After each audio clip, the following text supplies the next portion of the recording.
Hi, avid diva ambassadors.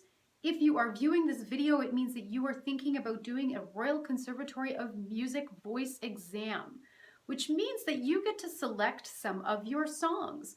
And luckily for us, there is a list C, which is popular repertoire, that you get to choose from. So what I would like you to do is listen quickly through this playlist.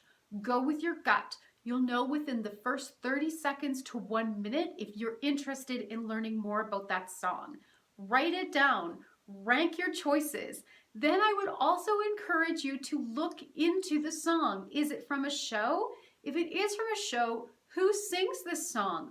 Why are they singing it? You might find after exploring a little bit more that you don't want to play a puppet who wants to be a real boy, that instead maybe you want to be a princess instead. Or you know what, you don't want to sing a song from musical theater at all. You'd rather choose a pop or rock song, and maybe research a bit about who those performers were and what inspired them to write those songs in the first place.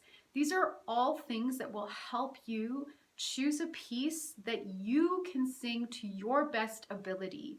And that's what they want to see in the exam. They don't want to see you sing something perfectly. They want you to see you sing something authentically. So enjoy these pieces and let me know what your top 2 or 3 are, and we'll choose the one that you're going to sing together. So happy performing.